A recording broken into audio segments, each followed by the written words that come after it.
مجھے تو سمجھ نہیں آ رہا کہ آفاق کے ذہن میں اس وقت آخر چل کیا رہا ہے۔ بڑی جتنوں اور دعاؤں سے تو ایک زمانے کے بعد حالات میرے لیے سازگار ہوئے، اور یہ آفاق! انہوں نے سلطان کی آمد کا نیا لٹاخر لٹا دیا۔ انیسہ اپنے کمرے میں طیش کے عالم میں بڑبڑاتے ٹہل رہی تھیں۔ اب کیا ہوگا خالہ؟ اور خالو پر کیوں غصہ کر رہی ہیں؟ انہوں نے اب ایسا کیا کر ڈالا؟ سبین صوفے پر ٹھس سی منہ لٹکائے بیٹھی کافی دیر سے انیسہ کو کمرے کے در و دیوار کا درمیانی راستہ غصے سے کاٹتے دیکھ رہی تھی۔ سبین صوفے پر ٹھس سی منہ لٹکائے بیٹھی کافی دیر سے انیسہ کو کمرے کے در و دیوار کا درمیانی راستہ غصے سے ناپتے دیکھ رہی تھی۔ بالآخر پوچھ بیٹھی، غصہ نہ کروں تو کیا کروں؟ اس حویلی کی تقدیر کی چابی قسمت سے ایک بار پھر میرے ہاتھ لگنے کے قریب تھی کہ آفاق نے اچانک سے بازی پلٹ دی۔ انیسہ نے لمحے بھر کے لیے اپنے انتہائی متحرک قدموں کی حرکت روک کر سبین کی جانب دیکھا اور جھنجھلاتے انداز میں گویا ہوئی، اوہ ہو خالہ! بازی تو شمع کے حویلی میں راتوں رات لوٹنے پر ہی پلٹ گئی تھی۔ سبین نے آزردگی بھرے انداز میں کہا، راتوں رات شمع کی حویلی میں واپسی کی تو مجھے بھی کوئی امید نہیں تھی، مگر یہ ملک جمیل نہ جانے کہاں سے مسیحا بنا شمع کو آفاق کے حوالے کر گیا۔ اس کی وجہ سے میرے سارے کیے کرائے پر پانی پھر گیا۔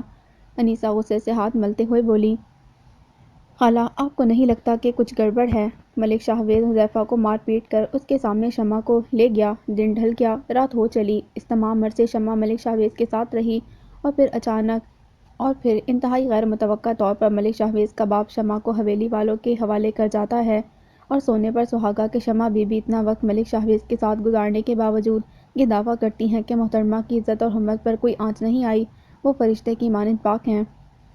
سبین استحصائی انداز میں ایک ایک لفظ پر زور دے کر انیسہ کے چہرے کے بگڑتے تاثرات کو بغور دیکھتے کہنے لگی، یہی تو میں کہہ رہی ہوں سبین کہ گڑبڑ ہی گڑبڑ ہے۔ انیسہ بھانجے کی بات پر متفق ہوتے ہوئے سر ہلا کر سوچنے لگی، بیٹا لڑکی اٹھا کر لے جاتا ہے اور رات گئے باپ اسے ہمارے حوالے کر جاتا ہے۔ ان دونوں باپ بیٹے نے تو حویلی کی عزت کا جنازہ نکال رکھا ہے۔ پرسوچ انداز میں کہتے کہتے وہ ایک دم سے بھڑک اٹھی، خیر جنازہ تو نکل ہی رہا ہے، اور افسوس کہ آپ لوگ بھی ہاتھ پر ہاتھ دھرے بیٹھے عزت کے جنازے کا نکلتا جلوس دیکھنے میں محو ہیں۔ سبین نے استہزاء بھرے انداز میں انیسہ کو گہری نظروں سے دیکھتے ہوئے کہا، کیا مطلب ہاتھ پر ہاتھ دھرے بیٹھے ہیں؟ جو کچھ ہو سکتا ہے کر ہی رہے ہیں۔ انیسہ بھانجے کی بات پر سخت برا منا کر اسے دیکھنے لگی، ارے خالہ میں آپ کو یہ سمجھانے کی کوشش کر رہی ہوں کہ شمع کو حذیفہ کی زندگی سے نکال باہر کرنے کا ایسا سنہری موقع پھر ملنے والا نہیں۔ ملک شاہویز کے ہاتھ لگ کر کوئی لڑکی پاکیزگی کا دعویٰ کرے تو یہ اس صدی کا سب سے بڑا مذاق تو ہو سکتا ہے، مگر سچ نہیں۔ سبین اپنی بات پر زور دیتے ان کی جانب اپنی توجہ مکمل طور پر مبذول کرتے ہوئے بولی، تم یہ بات اتنے دعوے سے کیسے کہہ سکتی ہو سبین؟ انیسہ نے بھانجے کی بات پر ایک دم سے ڈھٹکتے دیکھ کر سوال کیا۔ سبین کے چہرے کا یکدم فک ہو چلا تھا۔ شمع بستر پر دراز تھی، اس کے لبوں پر چپکی قفل چڑھی ہوئی تھی اور آنکھوں میں جیسے سمندر آباد تھا جو قطرہ قطرہ کناروں کی سرحد عبور کر کے رخسار سے لڑکتے ہوئے اس کے سیاہ دراز زلفوں کی مد بھیڑ میں کھوتا چلا جا رہا تھا۔ اس کا ذہن لاتعداد سوچوں کی آماج گاہ بن چکا تھا، گزرے ہوئے گزشتہ ایام سے روز قیامت جیسے سخت معلوم ہو رہے تھے۔ گزرتا ہوا ہر لمحہ آزمائشوں کی ایک نئی گھڑی کھول کر اس کے دامن میں انگارے بھرتا جا رہا تھا، اور وہ اتنی بے بس اور مجبور تھی کہ ان انگاروں کو اپنے دامن سے نکال باہر تک پھینک نہیں پا رہی تھی۔ حویلی کی جس عزت اور ناموس کی آپ بات کر رہی ہیں، اسے آپ لوگ تک بحفاظت پہنچانے والا میں ہی ہوں۔ اگر آپ شافی الدین کو چھپانے کی کوشش کریں گے تو اب تک جو میں نے آپ کی پوتی کے اخبار پر پردہ ڈالے رکھا تھا، اس پردے کو الٹنے میں دیر نہیں کروں گا۔ ملک جمیل کا کہا گیا یہ جملہ اس کی سماعتوں میں اب تک گونج رہا تھا۔ وہ بے چینی سے اپنی جگہ سے اٹھ بیٹھی۔ اس کی عزت، اس کی ناموس اب اتنی حقیر ہو چکی تھی کہ فیض پور میں بسنے والے ہر شخص کی زبان زد عام تھی۔ کوئی بھی شخص کھڑا ہو کر اس کے کردار پر انگلی اٹھا سکتا تھا، لیکن ملک جمیل، کم از کم ملک جمیل سے اس بات کی توقع نہ تھی۔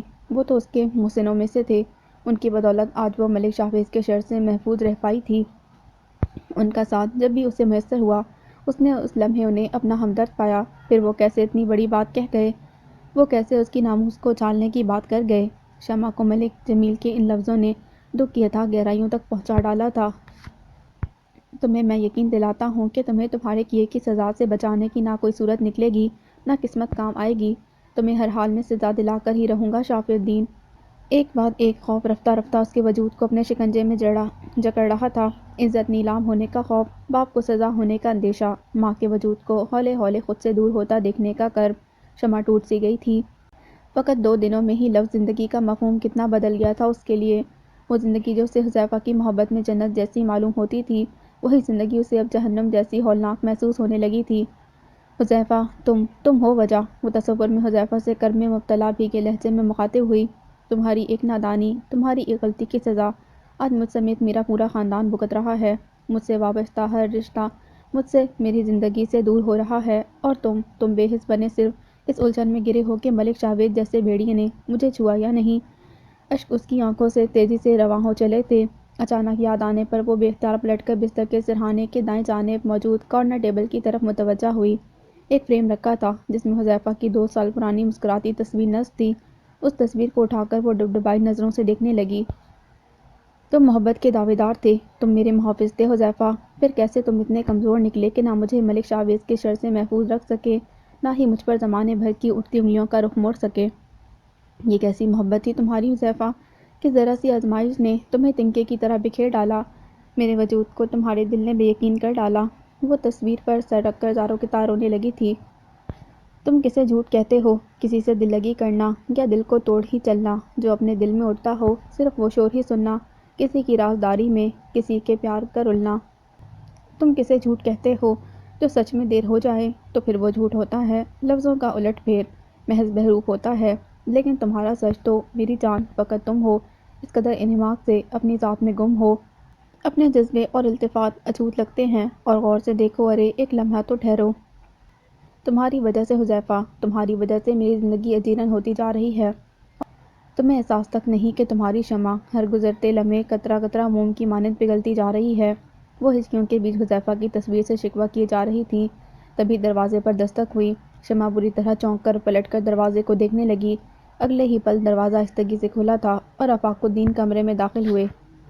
تایا بابا، وہ بے اختیار آنسو صاف کرتی سر پر دوپٹہ اوڑھتی ان کی تعظیم میں اٹھ کھڑی ہوئی۔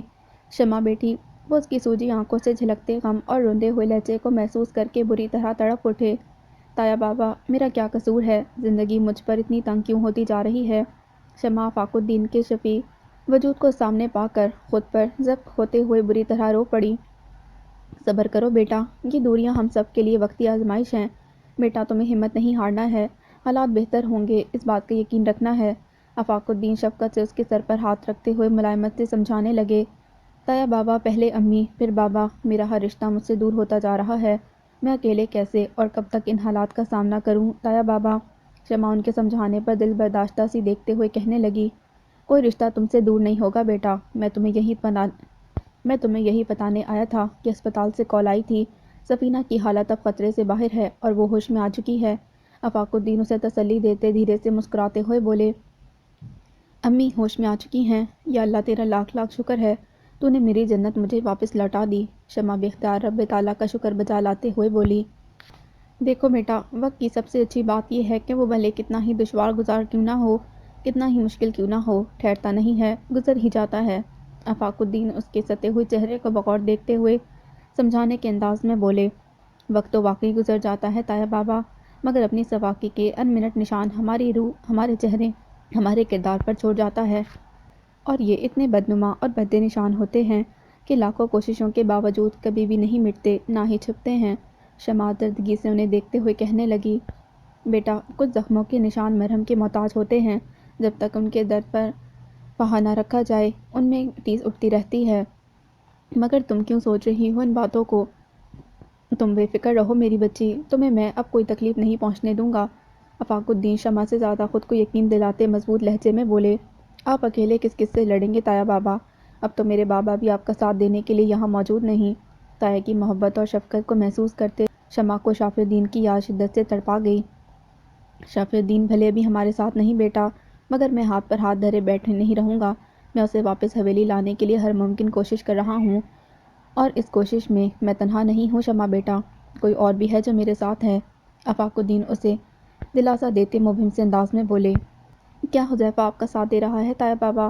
شمع کا دھیان فوراً حذیفہ کی جانب مرکوز ہوا۔ دل میں ایک مبہم سی امید تھی کہ بھلے وہ اس وقت ذہنی طور پر ڈپریشن کا شکار ہے مگر ساتھ تو نہیں چھوڑ سکتا، اسے یوں زمانے سے لڑنے کے لیے تنہا تو نہیں چھوڑ سکتا۔ اس لیے بڑی آس لگائے وہ آفاق الدین سے پوچھ بیٹھی، حذیفہ نے تو عجیب حال بنا رکھا ہے اپنا، وہ تو اس اسٹریس سے باہر نہیں آ رہا کہ ملک شاہویز اپنے لفنگے دوستوں کے ساتھ اس کی موجودگی میں تمہیں وہاں سے لے گیا۔ سچ کہوں تو میں حذیفہ کی اس کیفیت سے سخت پریشان ہوں شمع بیٹی، عجیب ادھیڑپن میں گھرا رہتا ہے۔ میں اسے اس کے رویے کے وجوہات جاننے کی کوشش کرتا ہوں مگر وہ کسی بات کا جواب نہیں دیتا۔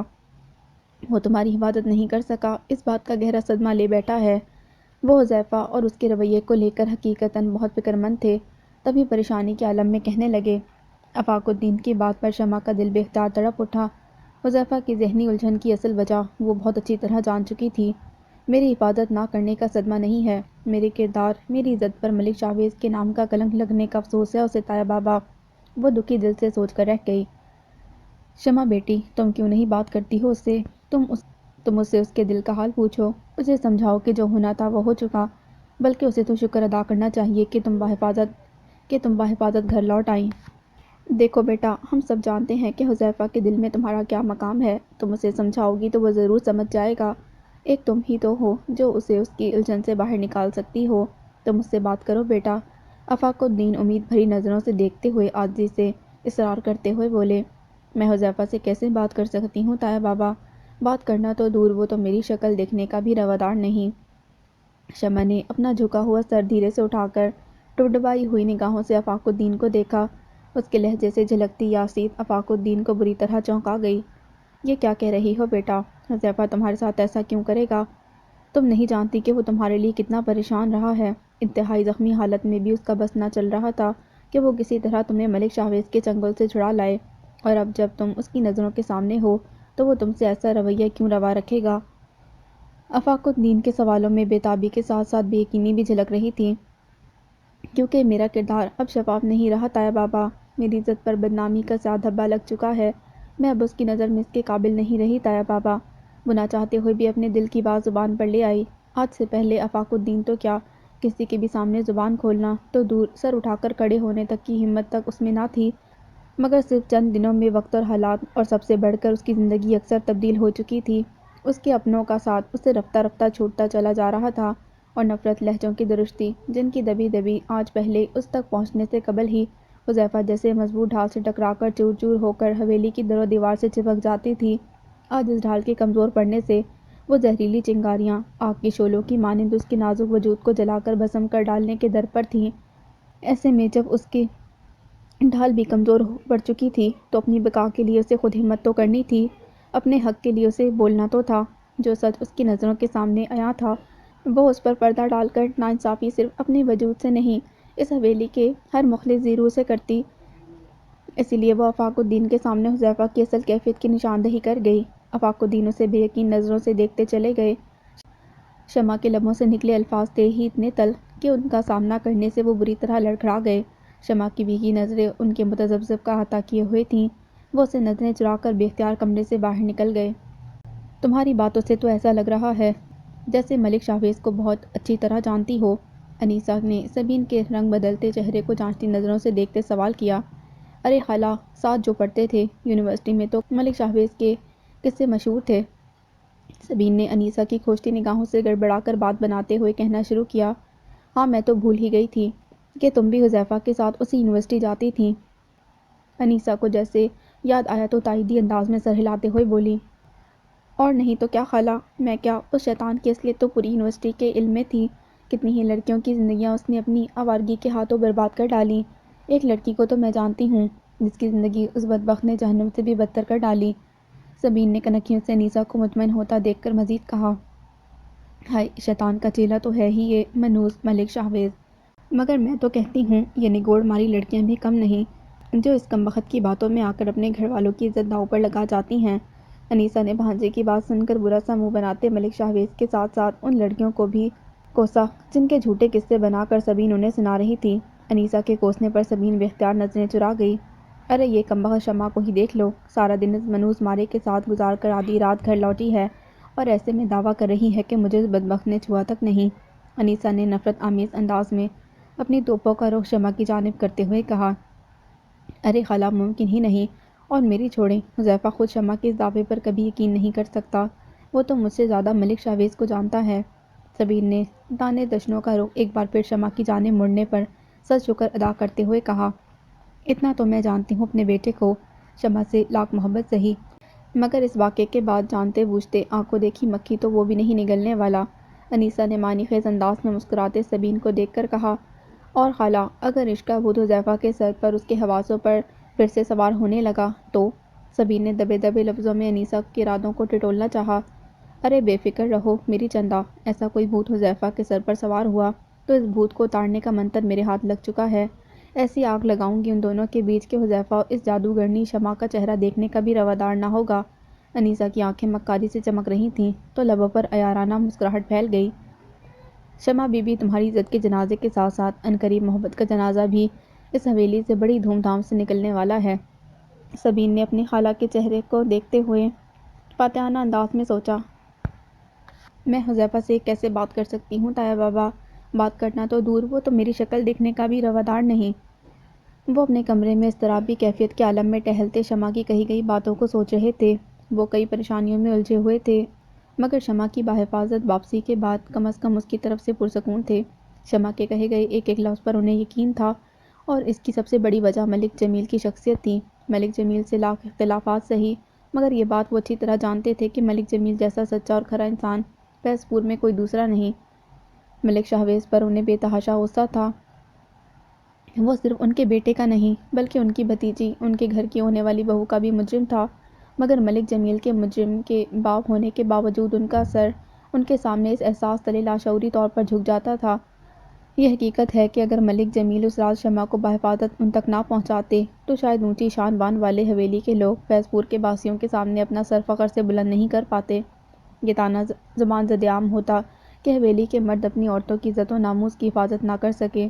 وہ ملک جمیل کی سمجھ بوجھ، فہم اور فراست کے قائل ہوتے ہوئے اس نہایت الجھے ہوئے معاملے کی دور اندیشی اور سمجھداری کے ذریعے سلجھانے کے خواہش مند تھے، مگر شافی الدین کے شدید غصے اور جذباتی پن نے سب کچھ درم برم کر ڈالا۔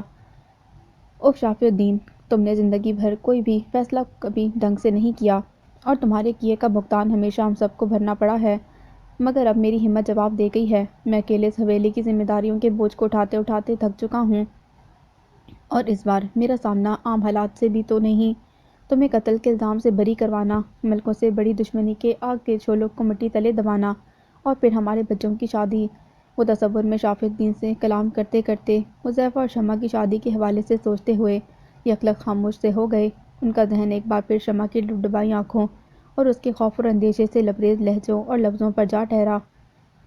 حذیفہ آخر ایسا رویہ کیوں اپنائے ہوئے ہے شمع سے؟ وہ لشتے ہوئے بڑبڑائے، کیونکہ میرا کردار اب شفاف نہیں رہا تایا بابا، میری عزت پر بدنامی کا سیاہ دھبا لگ چکا ہے، میں اب اس کی نظر میں اس قابل نہیں رہی تایا بابا۔ شمع کے یاسیس میں ڈوبے لفظوں کی شکل میں جواب حاضر تھا، یا میرے خدا، حذیفہ سب کچھ جانتے بوجھتے بھی ایسا کیسے سوچ سکتا ہے؟ وہ نڈھال سے انداز میں وہیں صوفے پر سر پکڑ کر بیٹھ گئے۔ آفاق الدین، کمرے کا دروازہ اچانک ایک جھٹکے سے کھلا تھا اور نجم النساء نے اپنے ازلی طمطراق کے ساتھ کمرے میں داخل ہو کر سپاٹ لہجے میں آفاق الدین کو پکارا۔ آفاق الدین نے بے ساختہ سر اٹھا کر سامنے کھڑی نجم النساء کو دیکھا، اور پھر ایک گہری سانس لبوں سے خارج کر کے سامنے مظہری کی جانب اشارہ کرتے ہوئے سنجیدہ مگر دھیمے لہجے میں بولی، آئیں اماں، بیٹھیں، مجھے آپ سے کچھ خاص بات کرنی ہے۔ خاص بات؟ مجھے بھی تم سے کچھ اہم بات کرنی ہے آفاق، نجم النساء ذومعنی لہجے میں کہتے سامنے مظہری پر بیٹھ گئیں۔ اہم باتیں؟ تو پھر آپ پہلے بات کریں اماں، آفاق الدین ماں کے سنجیدہ اور سپاٹ چہرے کو بغور دیکھتے ہوئے بولے۔ آفاق، اس حویلی کے در و دیوار کی شان و شوکت کے پیچھے میری جوانی، میری زندگی بھر کی کہانی چھپی ہے، میری قربانیاں جو اس حویلی کے اصولوں پر چلنے کی خاطر، حویلی کی بقا کی خاطر میں آج تک دیتی آئی۔ چودھری صاحب کے بعد اس حویلی کی مالکن میں ہوں، یہاں ہونے والا ہر فیصلہ میری رضا کا منتظر ہوتا ہے، اور یہ سب کچھ مجھے تمہیں بتانے کی ضرورت نہیں آفاق۔ اس حویلی کے طور طریقے ہر ایک فرد کو ازبر ہیں، پھر تم کیسے بھول بیٹھے؟ میری مرضی کے خلاف جا کر تم نے کیسے سلطان کو حویلی میں بلانے کا فیصلہ کر لیا؟ جواب دو مجھے آفاق الدین۔ نجم النساء غیظ و غضب کے عالم میں آفاق الدین کو دیکھتے بری طرح برس پڑیں۔ آفاق الدین جیسے ماں کے غضبناک رویے کے لیے ذہنی طور پر تیار تھے، ایک گہری سانس اپنے اندر اتار کر رسان سے گویا ہوئے، اماں، کیا میں نہیں جانتا کہ آپ نے زندگی بھر اس حویلی کی بقا کے لیے سوچا ہے؟ ابا کی رضا اور انہیں خوش کرنے کی خاطر آپ نے اپنی ذات کو بھلا کر بھی سخت فیصلے کیے۔ کیا مجھ سے آپ کی زندگی اس حویلی میں آپ کا مقام اور کردار چھپا ہوا ہے؟ آفاق الدین نجم النساء کے چہرے کو سوالیہ نظروں سے دیکھتے پوچھنے لگے۔ ان کی بات پر نجم النساء خفگی سے سر جھٹکتے رخ پھیر گئیں۔ نہیں اماں، بڑا بیٹا ہونے کے ناطے میں سائے کی طرح آپ کے ساتھ رہا ہوں۔ میں بہت اچھی طرح جانتا ہوں کہ آپ اس حویلی کے لیے کتنی فکر مند رہتی ہیں، مگر اماں اب اس حویلی کے در و دیوار کمزور ہوتے دیکھ رہا ہوں میں، اس کی بنیادوں میں پھیلتا کھوکھلا پن اترتا محسوس کر رہا ہوں۔ میں دیکھ رہا ہوں کہ یہ حویلی اب اپنے بیٹوں کی کمی محسوس کر رہی ہے۔ حویلی کو اپنے بیٹوں کی ضرورت ہے اماں، یہ حویلی اپنے بیٹوں کو پکار رہی ہے۔ آفاق الدین اپنا نقطۂ نظر نجم النساء کو سمجھاتے ہوئے جذباتی ہوتے چلے گئے۔ اس حویلی کے بیٹے حویلی میں موجود ہیں آفاق، اور جو حویلی چھوڑ کر جا چکا ہے اس کی ضرورت نہ حویلی کو ہے نہ حویلی میں بسنے والوں کو۔ نجم النساء درستی سے آفاق الدین کی بات کاٹتے ہوئے بولی۔ اب مانے یا نہ مانے مگر ضرورت ہے اماں، اس حویلی کو، آپ کو، مجھے اور سب سے بڑھ کر سلطان کا یہاں واپس لوٹنا وقت کی اہم ضرورت بن چکا ہے۔ اس بار آفاق بھی واضح اور ٹھوس لہجے میں اپنی بات کہہ گئے۔ وقت کی اہم ضرورت، مقصد کیا ہے تمہاری اس بات کا؟ نجم النساء بے اختیار چیخ پڑیں۔ اماں اس حویلی کے مسئلے مسائل سب کچھ آپ کے سامنے ہیں۔ ملکوں سے دشمنی نے حذیفہ اور شمع کو بری طرح نقصان پہنچایا ہے۔ شافع اپنے غصے اور جذباتی پن کی وجہ سے سلاخوں کے پیچھے جا کھڑا ہے اور اسی پر بس نہیں، ملک جمیل دھمکی دے کر گیا ہے کہ وہ کسی صورت شافع کو معاف نہیں کرے گا، اور یہ مسئلے کم نہ تھے کہ حذیفہ اور شمع کا مسئلہ کھڑا ہو گیا۔ آفاق الدین جھنجھلاتے انداز میں کہتے ہوئے ایک دم سے چپ ہو گئے۔ حذیفہ اور شمع کا مسئلہ؟ اب یہ کیا قصہ سنا رہے ہو تم آفاق؟ نجم النساء بری طرح ٹھٹکتے سوال کرنے لگیں۔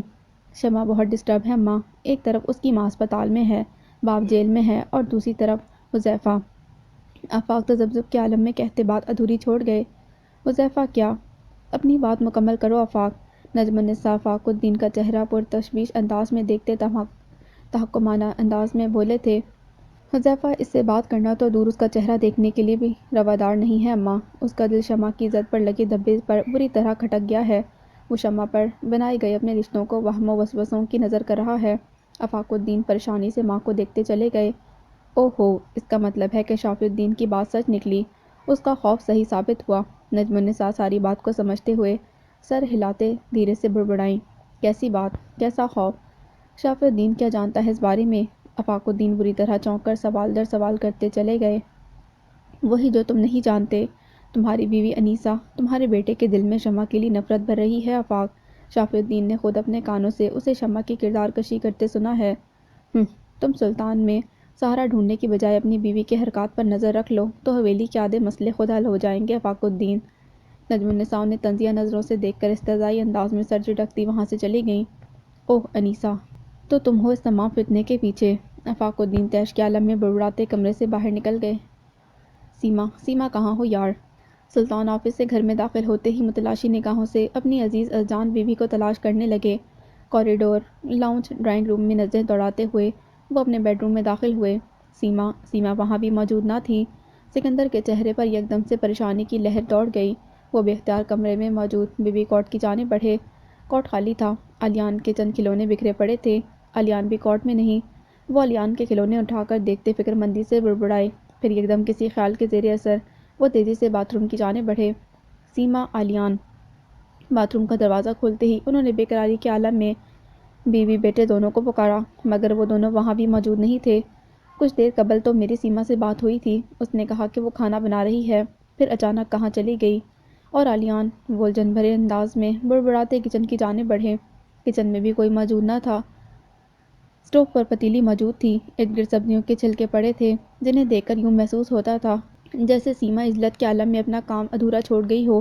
وہ واپس جانے کو مڑے تو فلور پر گرا لکڑی کا چمچہ ان کے جوتوں سے ٹکرایا۔ سکندر نے چونک کر اس چمچے کو اٹھا کر دیکھا۔ چمچے پر سالن کے دھبے نمایاں تھے جو واضح تاثر دے رہے تھے کہ سیما پریشانی کے عالم میں کچن میں سارا کام چھوڑ چھاڑ کر بھاگی ہے۔ یا اللہ خیر، سیما کہاں ہو تم؟ وہ چمچ سنک میں پھینکتے پریشانی کے عالم میں کچن سے نکل کر کوریڈور کی جانب بھاگے۔ الیان، سیما، وہ بے چینی کے عالم میں بلند آواز لگاتے گھر سے باہر نکل آئے۔ تبھی سامنے انہیں سیما الیان کو گود میں اٹھاتے ہوئے آتی دکھائی دیں۔ سیما، کہاں چلی گئی تھی تم؟ وہ بے قرار سے ان کی جانب بڑھے۔ سلطان، الیان کوٹ سے گر گیا تھا، اسے کافی چوٹیں آئی تھیں، کافی خون بہہ رہا تھا، میں اسے ہسپتال لے گئی تھی۔ سیما پریشان سی علیان کے گرنے کی تفصیل بتانے لگی۔ علیان کے ماتھے پر پٹی بندھی تھی، اس کی آنکھوں میں ابھی بھی نمی جھلک رہی تھی۔ انہیں سامنے پا کر وہ ان کی گود میں جانے کے لیے ہمکنے لگا۔ سلطان نے بے اختیار اس کا ماتھا چومتے اسے اپنی آغوش میں بھر لیا۔ میں بہت پریشان ہو گیا تھا سیما، تمہیں اور علیان کو گھر میں نہ پا کر۔ تم سوچ نہیں سکتی میں کتنا پریشان ہو گیا تھا۔ سلطان علیان کو گود میں تھامے بائیں بازو سے سیما کو اپنے حصار میں لیے گھر کی جانب بڑھے، فکر مند لہجے میں بولے، اوہ آئی ایم سو سوری سلطان، علیان کے کارڈ سے گرنے اور سر سے خون بہتا دیکھ کر میں اس قدر حواس باختہ ہو کر گھر سے نکلی تھی کہ آپ کو اطلاع بھی نہ دے سکی۔ سیما ان کی پریشانی دیکھ کر شرمندگی سے کہنے لگی۔ وہ دونوں گھر میں داخل ہو کر دروازہ بند کرنے لگے۔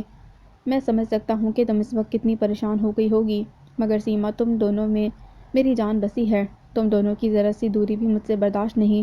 وہ محبت بھری نگاہوں سے سیما کو دیکھتے جذب کے عالم میں کہہ کر ان کے ماتھے پر بوسہ دے گئے۔ سیما سلطان کی محبت کے اس شائستہ اظہار پر سرشاری کے عالم میں مسکرا اٹھی۔ تم تو کہتے تھے کہ مجھ سے ایک پل کے لیے بھی دور نہیں رہ سکتے سلطان، پھر کیسے تم مجھے چھوڑ کر اس راہ پر چل دیے جس کا راستہ ہماری منزل کو نہیں بلکہ بربادی کی طرف کو جاتا ہے۔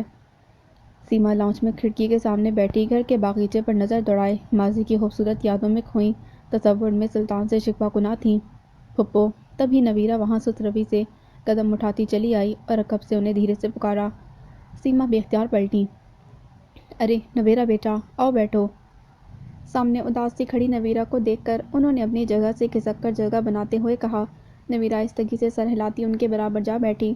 سیما منتظر نگاہوں سے نویرا کے بجھے بجھے چہرے کو دیکھنے لگیں۔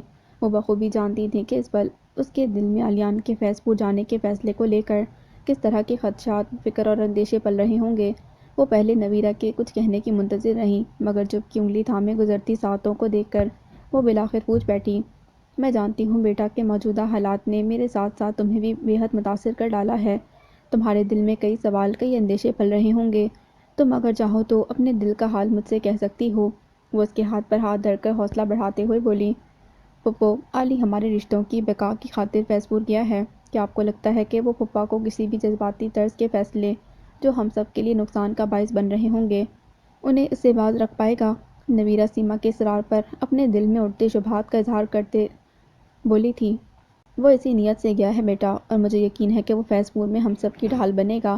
فیض پور کی حویلی میں ہمارا مقدمہ میرا بیٹا علیان لڑے گا۔ سیما مسکراتے پروسوکھ لہجے میں بولی، کیا آپ کو لگتا ہے یہ سب اتنا آسان ہے پھپھو؟ وہ جذبت سے پوچھنے لگی۔ نہیں، آسان نہیں ہے، فیض پور میں کچھ بھی آسان نہیں ہے۔ اگر آسان ہوتا تو سلطان بہت پہلے ہی یہ معاملہ درست کر لیتے۔ سیما نفی میں سر ہلاتے پرسوچ لہجے میں گویا ہوئیں، پھپھو، جو کام پھپھا نہیں کر سکے وہ کام پھر علی کیسے کر سکتا ہے بھلا؟ نہ وہ حویلی والوں کو جانتا ہے، نہ ان کی فطرت اور مزاج کو، اور حویلی والے بھی تو علی سے کوئی انسیت نہیں رکھتے، پھر بھلا وہ کیوں اس کی کوئی بات کو اہمیت دیں گے؟ نویرا الجھن بھرے انداز میں سیما کو بغور دیکھتے سوال در سوال کرنے لگی۔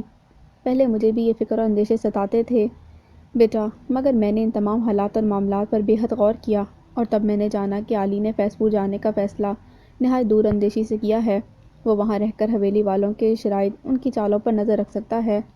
صرف یہی نہیں نویرا بیٹا، وہ سلطان کو بھی کسی طرح جذباتی لغزش کے تحت کیے جانے والے غلط فیصلے سے محفوظ رکھ سکتا ہے۔ اور جہاں تک بات ہے حویلی والے اور علیان ایک دوسرے سے انجان ہیں، تو بیٹا یہ اجنبیت کی دیوار علیان کی حویلی جاتے ہی ڈھہ جائے گی، کیونکہ خون کا جو رشتہ علیان کا حویلی والوں سے جڑا ہے اس رشتے کو نہ کوئی جھٹلا سکتا ہے، نہ ہی ختم کرنے پر مجبور کیا جا سکتا ہے۔ سیما ٹھہرے ہوئے مضبوط لہجے میں نویرا کو سمجھاتے ہوئے بولی، پھپھو، آپ کی باتوں سے مجھے محسوس ہو رہا ہے کہ آپ کو علیان پر یقین ہے کہ وہ حویلی کے لوگوں کے دلوں میں اپنے آپ کے لیے پنپتی نفرت کے اثرات کو زائل کرنے میں ضرور کامیاب ہوگا، آپ کو وہاں وہ مقام ضرور دلائے گا جس کا آپ حق رکھتی ہیں۔ نویرا نے ان کی باتوں سے جو نتیجہ اخذ کیا وہ کہہ ڈالا تھا۔ سیما اس کی بات پر ہولے سے مسکرائیں، پھر آہستگی سے بولی، بیٹا، مجھے اس بات سے کوئی فرق نہیں پڑتا کہ حویلی میں مجھے میرا حق، میرا جائز مقام ملتا ہے یا نہیں، مگر میں یہ سوچ کر مطمئن ہوں کہ میرے بیٹے کی وہاں موجودگی کے باعث اس حویلی کا کوئی بھی شخص میرے خلاف سازش نہیں کر سکتا۔ ایک بات پوچھوں آپ سے پھپھو؟ کچھ لمحے کے توقف کے بعد نویرا نے سیما کے مطمئن چہرے کو پرسوچ نگاہوں سے دیکھتے ہوئے پوچھا۔ ہاں پوچھو بیٹا۔ سیما مسکراتے نویرا کی جانب متوجہ ہوئی۔ پھپھو، کیا اب آپ کو پھپھا کی محبت پر یقین نہیں رہا؟ جب سے پھپھا نے فیض پور جانے کا فیصلہ کیا ہے تب سے میں محسوس کر رہی ہوں کہ آپ کا اعتبار ان کی محبت سے جیسے اٹھ سا گیا ہے۔ کیا آپ کو لگتا ہے کہ فیض پور جا کر پھپھا آپ کا مقدمہ بھرپور انداز میں لڑ پائیں گے؟ سیما اور سلطان کے درمیان موجود تناؤ گھر کے باقی افراد کی طرح نویرہ کی نظروں سے بھی مخفی نہیں رہا تھا۔ وہ جہاں علیان سے محبت کو لے کر بہت حساس تھی، وہیں سیما اور سلطان کے درمیان بڑھتے فاصلے کو لے کر بھی فکر مند تھی، کیونکہ اس نے بچپن سے لے کر آج تک سیما اور سلطان کی بے انتہا محبت کی کئی داستانیں سن رکھی تھیں، اور آج جب محبت کی اس داستان کے دونوں مرکزی کردار کے رشتے روکھا پن اور خفگی کا شکار نظر آ رہے تھے تو اس کے قلب اور ذہن میں کئی سوال کلبلانے لگے تھے۔ ایسا نہیں ہے بیٹا کہ میرا اعتبار سلطان کی محبت سے اٹھ گیا ہے۔ سلطان کی محبت تو میری روح میرے جسم کے پور پور میں بسی ہوئی ہے۔ اس دنیا کی ہر حقیقت سے میرا اعتبار اٹھ سکتا ہے مگر سلطان کی محبت پر سے کبھی نہیں۔ سیما ٹھوس لہجے میں نویرہ کو دیکھتے کہتی چلی گئیں، پھپھو جب آپ کو آج بھی پھپھا کی محبت پر اتنا یقین ہے تو پھر آپ ان پر اعتبار کیوں نہیں کرتی؟ ان کے فیض پور جانے سے اتنی خفا کیوں ہیں؟ کیا خبر وہ حویلی والوں سے آپ کا مقدمہ علیان سے بہتر انداز میں لڑیں؟ نویرہ کے سوال نے انہیں لہجہ بھر کے لیے چپ کر ڈالا۔ کچھ پل کی خاموشی کے بعد وہ آہستگی سے بولی، بیٹا بات یہ نہیں کہ مجھے سلطان پر یا ان کی محبت پر اعتماد نہیں۔ حویلی لوٹنا سلطان کے لیے محض ایک فیصلہ نہیں بلکہ ایک آزمائش ہے، ایک انتہائی کڑی آزمائش جو انہیں بے حد اذیت میں مبتلا رکھے گی، کیونکہ ان کے ایک جانب بیوی ہے تو دوسری جانب ماں۔ ماں بھی وہ جس نے کبھی جھکنا نہ سیکھا، جس نے اپنے آگے کسی کو برتر نہ جانا، حتیٰ کہ اپنی ممتا کے آفاقی جذبے کو بھی نہیں۔ ایک ایسی عورت جسے صرف اپنی جیت کی پرواہ ہو، بھلے اس جیت کی خاطر اسے اپنے عزیز رشتوں کی بھی قربانی دینی پڑے، تو وہ دریغ نہیں کرے گی۔ سیما کہتے کہتے رک سی گئیں۔ سلطان کی ماں کو انہوں نے اب تک جتنا جانا تھا وہ ان مختصر لفظوں میں بیان کر ڈالا۔ خاموشی کے ایک مختصر وقفے کے بعد وہ نویرہ کی جانب دیکھتے پھر سے گویا ہوئیں، بیٹا مجھے ڈر ہے تو صرف اس بات کا کہ اپنی ماں کو میرے حق کے لیے قائل کرتے کرتے کہیں سلطان تھک نہ جائیں، ان کے جذبات مجروح نہ ہو جائیں، وہاں کے حالات کہیں ان کے لیے زندگی بھر کا صدمہ نہ ثابت ہوں۔ نہیں ہوگا پھپھو، اب میں جان گئی ہوں کہ علیان کا پھپھا کے ساتھ فیض پور جانے کا فیصلہ کتنا درست تھا، اور آپ کی طرح مجھے بھی علیان پر مکمل یقین ہے کہ وہ حویلی میں ہمارے ساتھ کچھ بھی غلط نہیں ہونے دے گا۔ نویرہ کے ذہن میں بندھی بہت سی گرہیں اب کھل چکی تھیں۔ علیان کے فیصلے کا مقصد اب اس کی نظروں کے سامنے مکمل طور پر عیاں تھا۔ اس کے دل پر چھائی کثافت اس حقیقت کو جان لینے کے بعد علیان مکمل طور پر ایک فیملی پرسن ہے، اور اپنوں کو مشکلوں اور پریشانیوں سے محفوظ رکھنے کے لیے وہ بہترین فیصلے کرنے کی ہمت رکھتا ہے۔ اس کے دل میں علیان کی محبت کی قدر مزید بڑھ چکی تھی۔ وہ سیما کے ہاتھ پر اپنا ہاتھ دھر کر مسکراتے ہوئے یقین دلانے لگی، شرف الدین تم شمع کی فکر نہ کرو، میں ہوں نا اس کا خیال رکھنے کے لیے۔ میں اسے اپنی بھتیجی نہیں سمجھتا بلکہ بیٹی سمجھتا ہوں۔ آفاق الدین کچھ دیر قبل حوالات میں شرف الدین سے ملاقات کر کے اسے ہمت دینے کی غرض سے آئے تھے، مگر شرف الدین کو شمع کے لیے حد درجہ فکر مند دیکھ کر سمجھاتے ہوئے یقین دلانے لگے، آفاق بھائی اگر آپ میری بیٹی کو اپنی بیٹی سمجھتے ہیں تو اسے زمانے کے سرد و گرم سے ہر حال میں محفوظ رکھیں۔ میں یہاں جیل میں اپنی قسمت سے اور اس کی ماں ہسپتال میں زندگی اور موت کی جنگ سے لڑ رہی ہے، ایسے میں کوئی بھی نہیں ہے اس کے ساتھ، حتیٰ کہ بھابھی بھی اس کی دشمن بن بیٹھی ہیں۔ پلیز آفاق بھائی آپ مجھے یقین دلائیں کہ کچھ بھی ہو جائے آپ شمع پر کوئی آنچ نہیں آنے دیں گے۔ شرف الدین اس پل آفاق الدین کو شکست خوردہ، ہمت ہارا ہوا انسان محسوس ہوئے۔ وہ بھائی جو اپنے خود سری کے آگے کسی کو اہمیت نہ دیتا تھا، آج قسمت کے آگے اس قدر مجبور ہو چکا تھا کہ بیٹی کی خوشی کی خاطر ان کے سامنے ہاتھ جوڑے کھڑا تھا۔ آفاق الدین کا دل شرف الدین کی حالت کو دیکھ کر بری طرح تڑپ اٹھا۔ شرف الدین ایسی مایوسی اور ناامیدی کی باتیں مت کرو، تمہاری تسلی کے لیے میں یہ بتا دوں کہ سفینہ کو ہوش آ گیا ہے اور اب وہ خطرے سے باہر بھی ہے۔ آفاق الدین ان کی فکر دور کرنے کی خاطر سفینہ کے متعلق بتانے لگے، سفینہ کو ہوش آ گیا ہے، وہ اب خطرے سے باہر ہیں، یا اللہ تیرا شکر ہے۔ شرف الدین خوشی کے عالم میں رب کے شکر گزار ہوئے۔ آفاق الدین نے سفینہ کے لیے ان کی یہ کیفیت خوشگوار حیرت کے ساتھ دیکھی۔ وہ شخص جو اپنی بیوی کو کبھی محبت نہ ہی عزت دینے کا روادار تھا، آج اس کی زندگی کی نوید سن کر شکر گزار تھا رب العالمین کا۔ آفاق الدین کو اس پل محسوس ہوا کہ شرف الدین کی زندگی میں مثبت بدلاؤ کا وقت آن ٹھہرا ہے۔ تم سفینہ اور شمع کی فکر مت کرو، مجھے صرف اتنا بتاؤ کہ تمہیں ایسا کیوں لگ رہا ہے کہ انیسہ شمع کی دشمن بن بیٹھی ہے؟ وہ انہیں مسکرا کر تسلی دیتے اصل مدعے پر آئے، بات کچھ یوں ہے بھائی کہ میں نے بھابھی کو حذیفہ سے باتیں کرتے سنا تھا، وہ حذیفہ کو شمع سے بدظن کرنے کی کوشش کر رہی تھی۔ شرف الدین آفاق الدین کو اس دن انیسہ اور حذیفہ کے درمیان ہونے والی تمام گفتگو کی تفصیل سنانے لگا۔ اس دن میں نے بھابھی کو ان کے ارادوں سے باز رہنے کی تاکید بھی کی تھی، مگر مجھے خدشہ ہے کہ ان کی باتیں کہیں حذیفہ کے دل میں شمع کے لیے بدگمانیوں کو جنم نہ دینے لگ جائیں۔ شرف الدین پریشان کن لہجے میں آفاق الدین کے سامنے اپنے اندیشوں کا اظہار کرنے لگے۔ تم نے اچھا کیا جو مجھے یہ ساری باتیں بتا ڈالیں۔ اب حذیفہ اور شمع کی فکر مت کرو شرف الدین، میں یہ معاملہ اب خود دیکھ لوں گا۔ تم بس اب اپنی فکر کرو، میں نے ایک وکیل سے بات کی ہے۔ آفاق الدین ساری بات جان کر اب انہیں وکیل کے حوالے سے ساری تفصیل سمجھاتے ہوئے آگے کا لائے عمل بتانے لگے۔ اور تم شمع کے حوالے سے فکر نہ کرو، میں آج ہی حذیفہ سے اس حوالے سے بات کروں گا۔ آفاق الدین جاتے جاتے شرف الدین کو تسلی دیتے ہوئے بولے، مجھے بس آپ پر یقین ہے بھائی۔ شرف الدین اتنا ہی کہہ سکے۔ شرف الدین ایک بات اور ہے جو میں تمہیں بتانا چاہتا ہوں۔ آفاق الدین کچھ سوچتے ہوئے بولے، کیسی بات؟ شرف الدین نے ٹھٹکتے ہوئے سوال کیا۔ سلطان واپس آ رہا ہے، میں نے اسے حویلی واپس آنے کا کہا ہے۔ آفاق الدین نے گہری سانس بھر کر شرف الدین کی سماعتوں میں بم پھوڑا۔ کہاں جا رہی ہو تم؟ شمع سفینہ سے ملنے ہسپتال آئی تھی، مگر آفاق الدین کی حذیفہ کے متعلق کہی گئی باتیں اس کی سماعتوں میں گونجنے لگیں۔ اس کے قدم لاشعوری طور پر ہی حذیفہ کے روم کی جانب اٹھنے لگے، اس سے پہلے کہ وہ کمرے کا دروازہ کھولتی۔ نفرت میں ڈوبی آواز کی للکار نے اس کے بڑھتے ہاتھوں کو وہیں روک ڈالا۔ اس نے پلٹ کر پیچھے دیکھا۔ انیسہ سبین کے ہمراہ اس کے سامنے کھڑی نخوت سے ناک چڑھائے دیکھ رہی تھیں۔ مجھے حذیفہ سے کچھ باتیں کرنی ہیں، اس نے آہستگی سے جواب دیا۔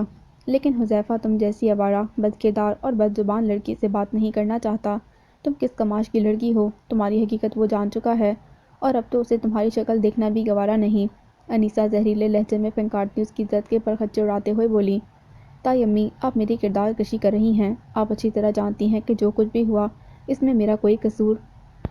شمع نے اس ہرزہ سرائی پر بری طرح تڑپ کر صفائی دینے کی کوشش کی، مگر اس بار سبین اس کی بات کاٹتے اس کی جانب بڑھی۔ قصور تمہارا نہیں تو اور کس کا ہے شمع بی بی، تمہاری یاریاں تھی اس ملک شاہویز کے ساتھ۔ حذیفہ کو راستے سے ہٹانے کی خاطر تم نے ملک شاہویز کے ساتھ مل کر یہ گھناؤنا کھیل کھیلا ہے۔ ہاں مگر تمہیں اندازہ ہی نہیں تھا کہ بات اتنی بڑھ جائے گی کہ شافع چچا ملک شاہویز کو گولی مار ڈالیں گے۔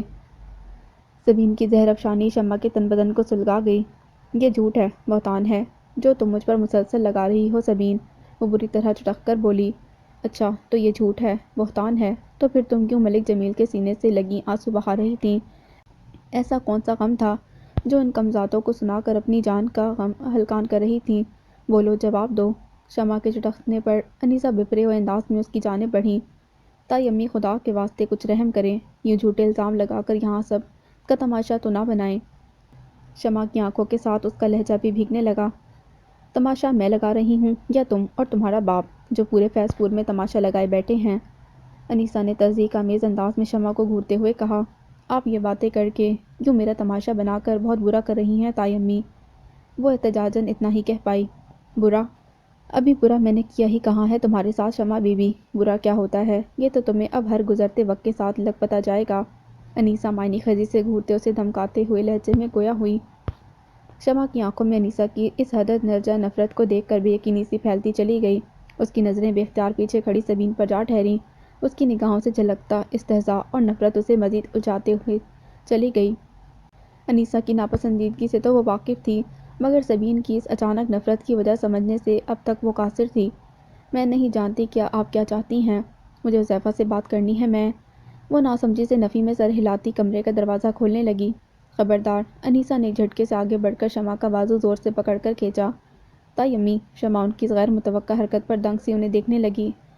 خبردار جو تم میرے بیٹے کے قریب بھی گئیں، وہ تمہاری شکل بھی نہیں دیکھنا چاہتا، تمہارے اس گھناؤنے روپ سے نفرت کرنے لگا ہے وہ، دور رکھو اپنا یہ نحس وجود اس سے۔ انیسہ کی نظروں سے ان کے لب و لہجے سے چنگاری پھوٹ رہی تھی، ایسی چنگاری جو شمع کو اس کا وجود جلا کر خاک کرتی محسوس ہونے لگی۔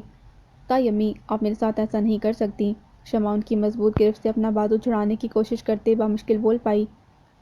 میں تمہارے ساتھ کیا کیا کر سکتی ہوں یہ آنے والے دنوں میں تمہیں اچھی طرح پتہ چل جائے گا۔ انیسہ نے جھٹکے سے اس کا بازو چھوڑ کر پیچھے کی جانب دھکیلتے ہوئے کہا۔ شمع لڑکھڑاتے کچھ فاصلے پر جا گری۔ اپنی اس تذلیل پر اس کی آنکھیں آنسو سے ڈبڈبا گئیں۔ اس نے شکوہ کناں نظروں سے سامنے جلال کے عالم میں کھڑی انیسہ کو دیکھا۔ قبل اس کے وہ اٹھتی کسی کے مضبوط ہاتھوں نے اسے شانوں سے نرمی سے تھام کر آہستگی سے کھڑا کیا۔ آپ؟ شمع نے بے اختیار پلٹ کر دیکھا اور دنگ سی رہ گئی۔